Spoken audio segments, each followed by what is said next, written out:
This is the history of the Great Zimbabwe. This is the history of the African city that stunned the world. Okay, listen, pay attention, Africa. You see, every civilization has a story, and the Great Zimbabwe is the African city that stunned the world. It is the African forgotten masterpiece. This is not a rumor. This is not a myth. This is not a moonlight tale. This is not a fiction. It is not a cock and bull story. It is not Kokoroko. This is real African thriving city, built with vision, with skill, and with power.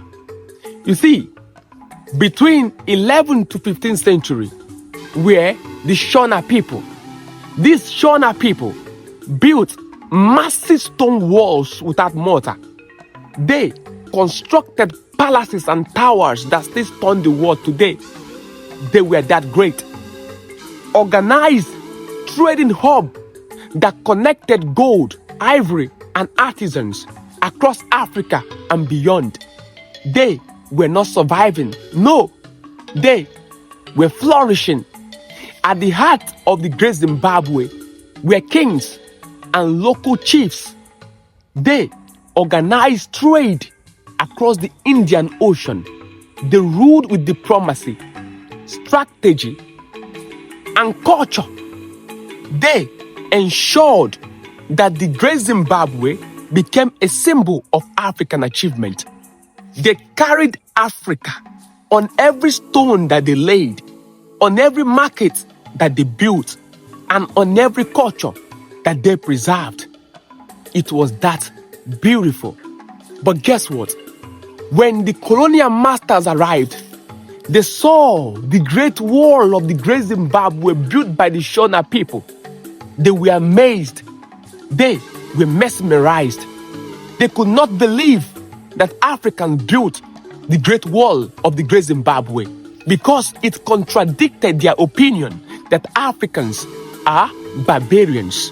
Do you know what they did? They said that the walls of the Great Zimbabwe were built by foreigners. They tried to rewrite history in the textbooks. They tried to dismiss African achievement as luck and myth.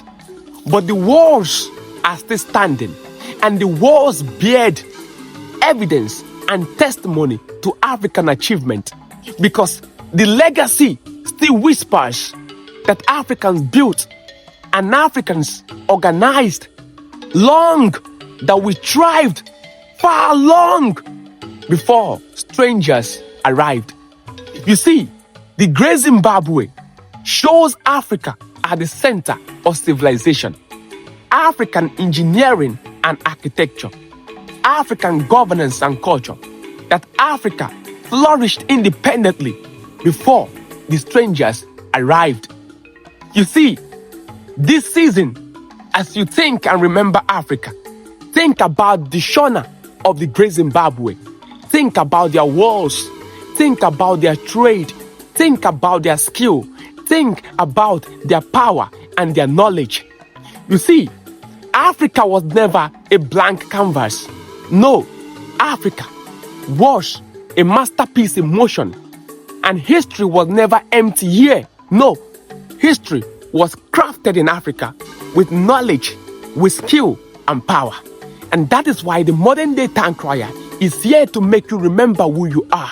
Because I am the voice of Africa. Africa, wisdom is the principal thing. I love you and I care about you. I have the link in my bio. Click on it and join my community on WhatsApp, where I give free books on African perspective.